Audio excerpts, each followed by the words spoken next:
Iran America के हर हमले का जवाब दे रहा है। खासकर ईरान पर हमले के लिए जिस बेस का इस्तेमाल किया जा रहा है वहीं ईरान भी हमले कर रहा है। रविवार को कुवैत के बेस से कई हमले किए गए, इसलिए ईरान ने यहां बड़ा हमला किया। बहरीन में अमेरिकी नेवी पर लगातार हमले हो रहे हैं। जॉर्डन में भी ईरान के मिसाइल हमले। ईरान दावा कर रहा है कि अमेरिका को हमलों से बड़ा नुकसान हुआ है और इसी बीच ईरान ने अपने दुश्मनों की एक लिस्ट भी तैयार कर ली है। इस लिस्ट में यानी कि इस हिट लिस्ट में ट्रंप का नाम है, नेतन्याहू समेत 13 लोगों के नाम शामिल है। ईरान इन सभी पूर्व supreme leader Ayatollah Ali Khamenei की हत्या का कसूरवार मानता है। ईरान ने बहरीन के शेख ईसा बेस पर हमला किया। यहां हेलीकॉप्टर मेंटेनेंस सेंटर पर मिसाइलें गिरी। हमले में यूएस आर्मी के कई हेलीकॉप्टर क्षतिग्रस्त हो गए। P-8 पोसाइडन विमानों को भी नुकसान हुआ है। ईरानी मिसाइलों से बेस पर कई धमाके हुए हैं। ईरान के जॉर्डन के प्रिंस हसन बेस को भी टारगेट किया गया। जॉर्डन में ईरान से मिसाइल हमले हुए और हमले में यूएस आर्मी का तेल भंडार जल गया। यहां हथियारों के गोदाम में भी धमाका हुआ है।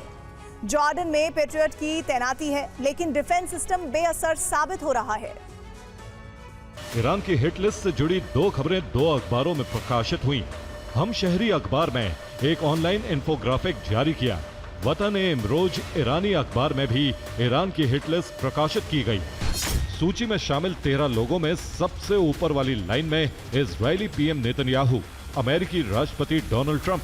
दूसरी लाइन में इजराइल के रक्षा मंत्री इजराइल काट्ज, अमेरिकी सेंट्रल कमांड के कमांडर ब्रेड कूपर, अमेरिकी रक्षा मंत्री पीट हेग्सेथ और अमेरिकी विदेश मंत्री मार्को रूबियो के नाम।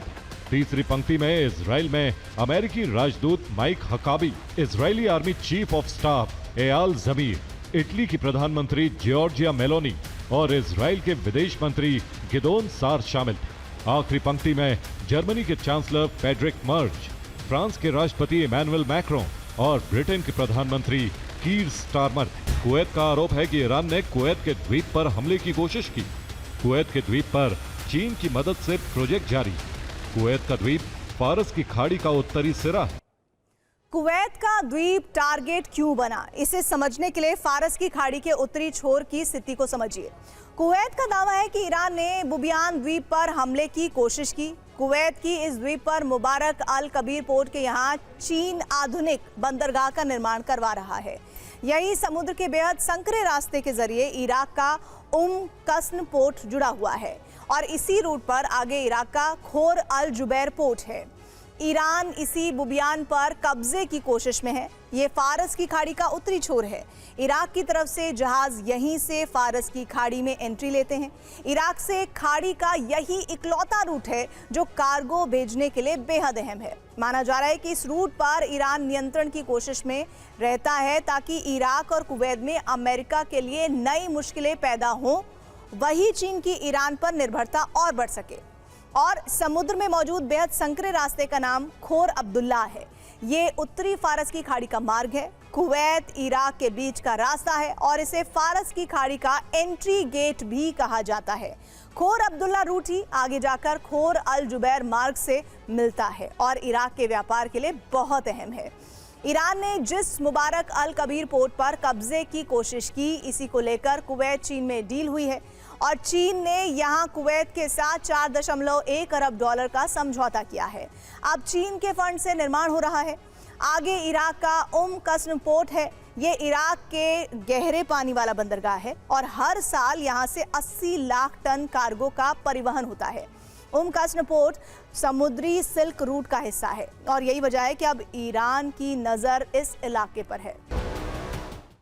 ईरान ने बिना कोई बड़ा परमाणु कदम उठाए सिर्फ एक समुद्री रास्ते की चाबी अपने हाथ में लेकर अमेरिका के पूरे चुनावी गणित और ग्लोबल मार्केट को हिलाकर रख दिया है। ये ईरान का पावर गेम है। ईरान ने हॉर्मुज का ताला लगाकर अमेरिका के सामने ये साफ कर दिया है कि अगर बातचीत करनी है तो शर्तें ईरान की होंगी। हॉर्मुज का बंद होना मिड टर्म चुनाव से ठीक पहले ट्रंप के लिए बड़ा झटका है। ईरान ने ठीक उसी समय हॉर्मुज पर दबाव बनाया है जब अमेरिकी कूटनीति सबसे कमजोर मोड़ पर है। ईरान से जंग अमेरिकी कूटनीति के लिए एक बड़ा मिसकैलकुलेशन साबित हुआ। देखिए इस रिपोर्ट में। राष्ट्रपति डोनाल्ड ट्रंप और रिपब्लिकन पार्टी पर भारी राजनीतिक दबाव बढ़ेगा।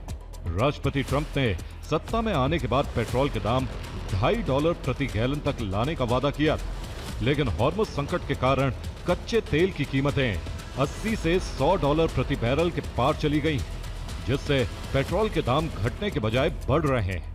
पेट्रोल महंगा होने का मतलब है कि आम अमेरिकी परिवार के बजट पर सीधा दबाव पड़ेगा। अमेरिकी जनता की जेब पर सीधी मार होगी, जिससे महंगाई और बढ़ेगी। ट्रांसपोर्टेशन कॉस्ट बढ़ने से सुपरमार्केट के सामान से लेकर हवाई टिकट तक सब महंगा होगा। इंटरनेशनल बेंचमार्क ब्रेंट क्रूड 3.92% बढ़कर $78.99 प्रति बैरल हो गया और यूएस क्रूड 3.44% बढ़कर $73.88 प्रति बैरल हो गया। AAA की रिपोर्ट के मुताबिक तेल की कीमतों में बढ़ोतरी के साथ जल्द ही गैस की कीमतें भी बढ़ सकती हैं। अमेरिका में 1 गैलन गैस की औसत कीमत लगभग $3.87, जो फरवरी के आखिर में युद्ध शुरू होने के समय की तुलना में 30% ज्यादा है। ईरान ने वैकल्पिक रास्ते को लेकर आपत्ति जताई। ईरान का दावा है कि इन मार्गों से गुजरने वाले जहाजों को ईरानी अधिकारियों के निर्देशों का पालन करना होगा। चेतावनी का पालन न करने वाले जहाजों पर ईरान एक्शन लेगा। ईरान ने ऐलान कर दिया है कि अगर हॉर्मुज में किसी और देश ने दखल दिया तो वो सभी उसके वेट टारगेट होंगे। यानी ईरान अब अपने पड़ोसी देशों से भी सीधी जंग के लिए तैयार है।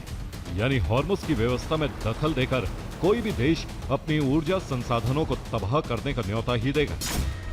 हॉर्मुज ब्लॉक होने से तेल की सप्लाई ठप होगी और अमेरिका में पेट्रोल $5 प्रति बैलन तक पहुंच सकता है, जिससे जनता गुस्सा होगी और चुनाव में डोनाल्ड ट्रंप की हार हो जाएगी।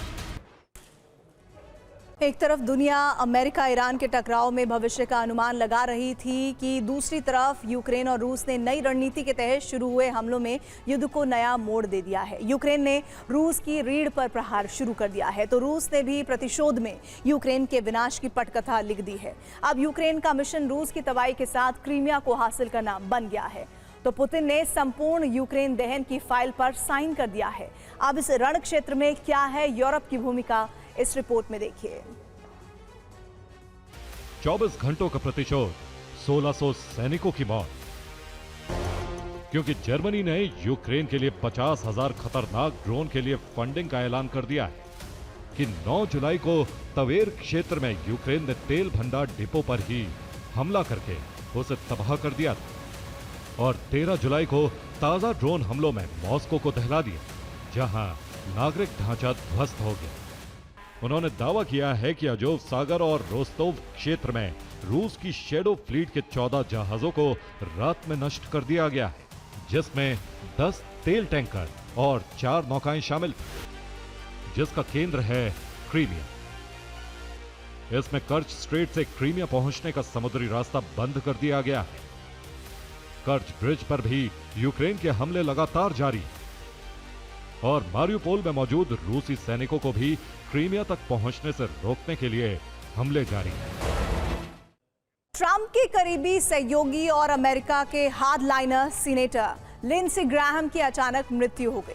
इस मौत का प्राथमिक कारण हार्ट अटैक बताया गया, लेकिन कुछ ऐसे दावे सामने आए हैं जिसने इस मौत को संदिग्ध बना दिया। शक की सुई ईरान और रूस की तरफ घुमा दी गई। यूक्रेन दौरे के बाद मौत, साजिश या संयोग? सूत्रों के मुताबिक ग्राहम ने ट्रंप को फोन पर तबीयत ठीक ना होने की जानकारी दी थी और यह भी कहा था कि मैं अभी नहीं मर सकता क्योंकि मुझे रूस पर प्रतिबंध लगवाने हैं। ईरान का मामला सुलझाकर इजराइल सऊदी संबंध सामान्य बनाने हैं। लिंडसे ग्राहम को रूसी खुफिया एजेंसियों ने जहर देकर मारा है। मॉस्को के पास ग्राहम को मारने के कई कारण भी हैं। ग्राहम वो नेता थे जो ट्रंप को रूस के खिलाफ भड़का रहे थे। वो रूस पर कड़े प्रतिबंध लगाने वाला बिल लाना चाहते थे। कीव को टॉम हॉक मिसाइलों की सुरक्षा गारंटी दिलाना चाहते थे।